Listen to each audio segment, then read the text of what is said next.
কয়েকদিন ধরে একদমই মুখে রুচি ছিল না। মনে হচ্ছিল যে ঝালঝাল কিছু খাই, ঝালঝাল কিছু খেলে হয়তো তৃপ্তি করে কয়েকটা ভাত খেতে পারবো। কি খাবো কি করতে ভাবতে ভাবতে দেখলাম ঘরে কয়েকটা লইট্টা শুটকি ছিল। ভাবতেছি এগুলো একটু ঝালঝাল করে ভুনা করি, তাহলে তৃপ্তি করে ভাত খাওয়া যাবে। আসসালামু আলাইকুম, সবাই কেমন আছেন? আলহামদুলিল্লাহ আমিও ভালো আছি, আশা করি আপনারাও ভালো আছেন। তো এখানে কয়েকটা লইট্টা শুটকি আমি ছোট ছোট করে কেটে নিয়েছি। কেটে আধা ঘন্টা মতো আমি ফুটন্ত পানিতে ভিজিয়ে রেখে কয়েকবার ধুয়ে নিয়েছি। অবশ্যই ভালোভাবে ধুয়ে নিতে হবে, আঁশ থাকে শুটকিতে, সেই আঁশটা ভালো করে ধুয়ে নিলে চলে যাবে। তো আমি এখানে সরিষার তেল দিয়ে অনেকগুলো পেঁয়াজ রসুন কুচি দিয়েছি, কারণ আমার শুটকি অল্প একটু ছিল, এজন্য একটু বেশি পেঁয়াজ রসুন কুচি দিয়েছি। এখানে আদা বাটা, রসুন বাটা, লবণ, হলুদ আর বেশি বেশি লাল মরিচের গুঁড়া।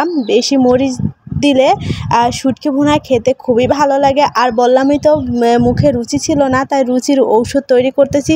বাসার কেউ শুটকি খায় না, আমি আর মা ছাড়া। আমরা কেন খাই জানেন? ওই যে বেডি মানুষ, এজন্য। বিটা মানুষ শুটকি খায় না। আমার বাসায় কেউ শুটকি মাছ পছন্দ করে না, শুটকির গন্ধও শুনতে পারে না, কিন্তু আমি আর মা কিন্তু শুটকি মাছটা মোটামুটি পছন্দ করি। আমি কিন্তু পরে একটু জিরা মশলার গুঁড়ো দিয়ে নিয়েছি, আর শুটকিগুলো দিয়ে আমি মশলাটাকে আরও ভালোভাবে কষিয়ে নিয়েছি। ভিডিওটাকে কোথা থেকে দেখছেন অবশ্যই জানাবেন, আর ভালো লাগলে কিন্তু শেয়ার করে দিবেন। আর আপনারা কিন্তু এভাবে লইট্টা শুটকি ভুনা করে খেতে পারেন, দারুণ লাগবে। আসলে আমি কোনো হোটেলে কিছুতে খাই না। আমার মা মাশাল্লাহ আলহামদুলিল্লাহ অনেক ভালো রান্না করে। তো আমি যতটুকুই রান্না পারি টুকিটাকি আমার মায়ের হাতেরই শিখা। আমার কোনো হোটেলের বা কোনো কিছুর রান্না আমার পছন্দ না, একমাত্র মায়ের রান্না ছাড়া। এজন্য আমি বলতে পারলাম না যে এটা আমি ওই হোটেলে খেয়ে এর থেকে শিখে আসছি। আসলে এই রান্নাটা একান্তই আমার মায়ের রেসিপি, সেটাই আমি আপনাদের সাথে শেয়ার করলাম। তো এখানে আমি কাঁচামরিচ, লাল কাঁচামরিচ মিক্সড করে দিয়ে, আর এখানে ধনিয়া পাতা কুচি দিলে কিন্তু সুন্দর একটা ফ্লেভার আসে। আর দেখতেছেন আমার শুটকি ভুনাটা কিন্তু প্রায় হয়ে গেছে।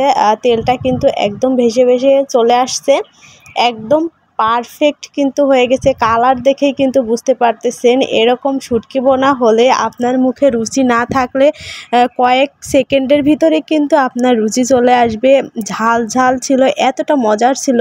আপনারা চাইলে শুটকিটা একদমই ঘুটনি দিয়ে ঘুটে ফেলতে পারেন, বা আস্তে আস্তে রাখতে পারেন। তো আমার আবার একটু আস্তে রাখলে ভালো হয়, খেতে গেলে ভালো লাগে। বলতে বলতে কিন্তু আমি খাওয়াও শুরু করে দিছি। আমি 40 ডিগ্রি রোদে বসেই কিন্তু এই শুটকি ভুনা দিয়ে ভাত খেয়েছি। অনেক দিন পরে মনে হয় যে তৃপ্তি করে কিছু খেতে পারলাম।